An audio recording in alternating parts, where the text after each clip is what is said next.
Hello and welcome to today's edition of the Danielle Daily Show. I am Danielle Watson. Today we are talking about how we judge ourselves really harshly when it comes to creativity. I had a really interesting experience last night. I wanted to tell you a little bit of a story about what it was that I was doing and what I noticed, and I will have today's note to self for you.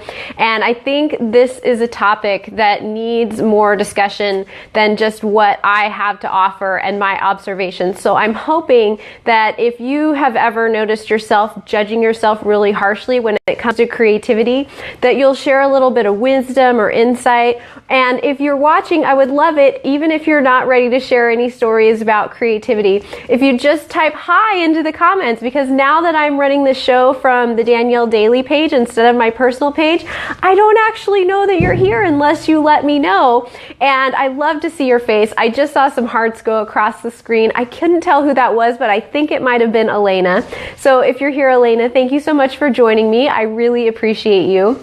So today we are talking about how we judge ourselves really harshly when it comes to creativity. Today's note to self is going to be related to that. It looks like Julio is here. Yes. So as many of you know, I have just started broadcasting these from the Danielle Daily page instead of my personal page. And although many of you have signed up to receive the notifications, Julio, I know, is not receiving those notifications, even though he's put it on full blast that he wants to know every single time I go live. And so if you are also not receiving the notifications, I'm so sorry. I don't actually know what to do about it, but Julio let me know. And so I actually sent him a message letting him know that we were going to be here. So Julio, I'm glad that you were able to join us. You have been missed. You always have something great to contribute to this conversation. And I think today's conversation about how harsh we are with ourselves when it comes to our creativity, I know you're going to have something great to contribute to this. So last night I was at one of those paint and sip sort of places that seem to be popping up everywhere. So you go into one of these places with a group of people and they run them different ways, but the one that I went to, there was one particular painting that everyone in the group was going to be recreating, and there was a wonderful teacher at the front of the room who was showing us what to do step by step. And the wonderful woman, Christina Kotlis, who was my guest yesterday, if you missed that show, I will place the link in the comments. It was my very first episode where I had a guest and it was a lot of fun. But she organized this event and she'd done this before. And so as the event was going on, you know, she was painting, but she was also going around and visiting with people. And as she walked by me, she, you know, noticed my painting. And she made an observation that a lot of people were very stressed about the experience, and that, you know, it was reflected in their work, and it was reflected in the level of sound in the place. I really noticed that when we were working through certain parts of the painting that it got really quiet because people were so focused on doing it right, on getting it right, rather than just letting their creativity fly, rather than just opening themselves to the experience and seeing what happened. And I thought that was really interesting that nobody was walking around judging. These weren't going to be for sale. There wasn't a competition. The instructor at the front of the room even said, you know, if you don't like the colors that go with the painting that we have set up for you to do, choose other colors. There was all support for just letting your creativity fly.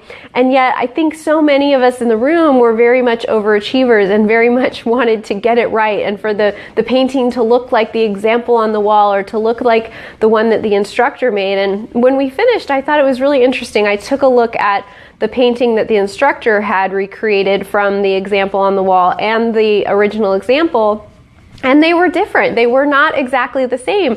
And I thought that was wonderful because it shows that each person brings something different, some different perspective, some different technique. And it also gave me a whole new respect for anybody that's ever made sham art, you know, the kind of art that you hear was replicating what a master painter had done and it somehow ended up in a museum. recreating somebody else's work, I think, is far more difficult than just creating your own expression of whatever it is. So I thought I would share my painting on the show today and talk a little bit about my personal experience. And I would love to hear anything you guys have to contribute about this idea that, we're so hard on ourselves, especially when it comes to our creativity, especially when it comes to expressing a part of ourselves that maybe we don't get to use a lot, or that perhaps we're not very practiced at. I know I am not very practiced at painting. My mom likes to say that when I was in kindergarten, I think, that I was a painting virtuoso, because I would go in and I would paint rainbows and flowers every day. And I love my mom that she thinks that, but that was basically the last time that I did any kind of painting. So I was probably about 4 back then. And so last night was this painting party, and we were recreating somebody else's idea of a scene. And it was interesting because immediately I made a huge mistake, and I thought, I could try painting over it, or I could just go with it and see what happens. So this is my painting. I don't know if you'll be able to see the whole thing. I'll run it up and down the screen. So this is the sky, and then we have mountains and trees and this little cabin down here. So the mistake I made right up front was in this big purple section right here. It actually curves the wrong way. I curved it this way instead of this way. And so I had to make a decision. Am I going to try to fix it by painting over it, or am I just going to go with it? And so I decided I'm just going to go with it. I'm going to see what happens. And it was interesting because as people were walking around, they noticed that I had this sort of rounded section in the middle. And that was just a decision I ended up making as I went through the painting process, was that instead of having sort of 2 different sections, I was going to make this rounded section in the middle. And people really liked it because it was different. And I really liked it too, because it was my unique expression of my interpretation of the painting. Even though it came out looking different, it was unique and it was beautiful. And I thought that was really cool. So I hope I am not the only person out there who, has noticed that we're really, really hard on ourselves when it comes to our creativity. But, sometimes the voice that we use to talk to ourselves is something that we would never, ever, ever want other people to hear. So I want you to think about that, and how, when you're critiquing yourself, especially when you're looking at something that is an expression of your creativity, or a place where you're developing your skill at something that's creative, I would like you to think about talking to yourself in the same way that you would talk to somebody else. So I noticed as I went around, even though all the paintings looked very different, I could find something in each one that I thought was really unique and valuable. It looks like we have a comment here. Julio says, I think part of the stress comes from attempting to imitate. When original artists are not doing that at all, they are being free and allowing themselves to express freely. That's a great observation. I think you could be right that trying to imitate somebody else brings out almost that competitive side of ourselves, that side that wants to get it right, that wants to do things the way that they're supposed to be done. And so I think that's a really great observation. Julio goes on to say, there is so much about education that is about imitating an artist instead of becoming an artist. Oh my goodness, yes. There's a great quote. I don't know if you know who said it, Julio, but it says, we're all born artists, and basically we spend our life unbecoming an artist, and that the key to being an artist as an adult is to not allow that to happen. And know whoever said it much more succinctly and beautifully than that, but I know I've read a quote that says something similar to that, and I think that's really true. I think that we're all born artistic or creative, and I know for many years I thought being an artist meant that you painted. That's not true. You can be an artist and do all different kinds of things. You can be an artist who makes things, who writes things. There are many ways to express yourself creatively, and that doesn't mean that you have to be a painter. Julio says, I think it was Picasso. I think you might be right. I think it might be Picasso who said that. I will try to find the quote and maybe I can put it into the comments later. I think that that is such a great observation, that there is so much training and education for us to imitate, for us to follow. So think of expressing your creativity instead of trying to get a certain result as just something that you do to express yourself and to get curious about what might come out, and to take that opportunity to really, what's the word I want to use? To, I don't want to say rebel, but sort of rebel against doing what you're supposed to do and just doing what you want to do. Do what feels good. Let yourself just free yourself to see what happens when I try this. And I have to say, my very favorite part of this painting is these little swirls I drew. And my swirls are like 3 to 5 times larger than what was in the example painting, especially this guy right here. He's huge. And I just think they're gorgeous. And they don't look like what they were, quote, supposed to look like, but I just really like them. So I hope that you guys will think about that. I hope that you will think about judging yourself less harshly when it comes to expressing your creativity, judging yourself less harshly in general. But I know creativity seems to unleash this feeling of, we need to do something a certain way in order for it to be good. And I don't think that's true or valuable. Elena says, so pretty, love it, thank you. Yeah, I'm pretty happy with it. It's not colors that I really have in my house. I don't think I will end up hanging it or anything like that. But yeah, I'm pretty happy with the way it came out. It was definitely intimidating at first. I didn't realize that she was going to lead us through how to do it. I thought we were just going to have to figure it out. And I have to say that was very helpful, having somebody lead us through what layers to do it in and what brush to use and how much paint. If I'd been left to my own devices, it wouldn't look anything like this. It would definitely have a very different look. Julio says, how much for the painting? The whole evening was a part of a group, and I think we had like the painting and a drink included and like some little food and stuff, and it was like $20 or something like that. And I'm sure the price varies on how many people in your group, but yeah, the painting was it was included, and it was very affordable. And I know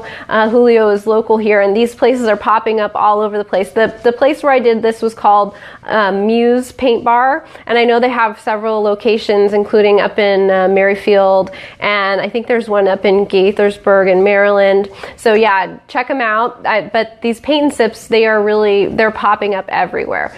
All right, let me give you today's note to self. I hope that you are ready to write it down. I think this is going to be a good one, especially the next time you find yourself, expressing yourself in a new way, or trying to be creative, or trying to do something that it has some wiggle room in it, and you're maybe not so practiced at doing it. So I'm going to read it to you. Are you ready? Okay. It says, "Dear self, speak to yourself at least as kindly as you would speak to others." I think this is so important. That self-critical voice inside our head tends to get really nasty when we know that nobody else can hear it. But imagine that you were going to say whatever it is you're saying about yourself or about your creativity. Imagine you were going to say that out loud to another human being. And then think about, would I do that? First of all, how would somebody feel if I did that?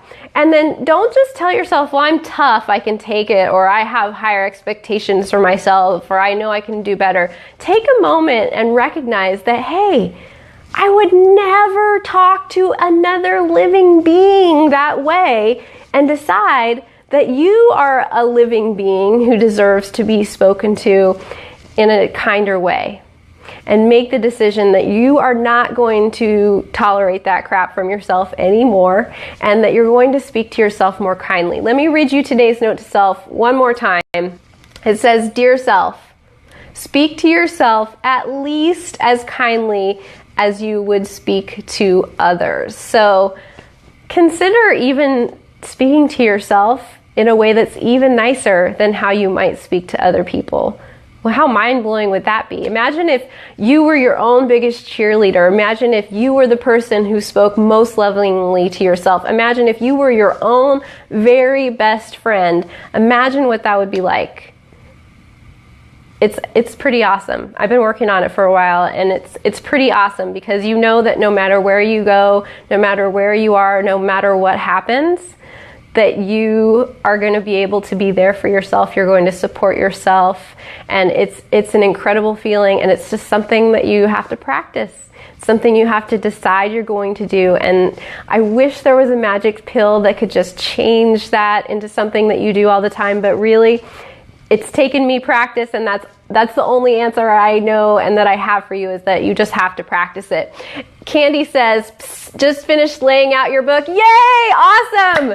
Yes, okay, so I'm glad that you guys are here for me. Elena and Julio, I know you guys are very excited about my book. So Candy is the one who's been working on the layout for the book, and she just let me know that she just finished the layout, so I'm super excited to see it. She has been a godsend for me through this process. There's no way I would have ever been able to complete this by myself. So thank you, Candy. Thank you for letting me know.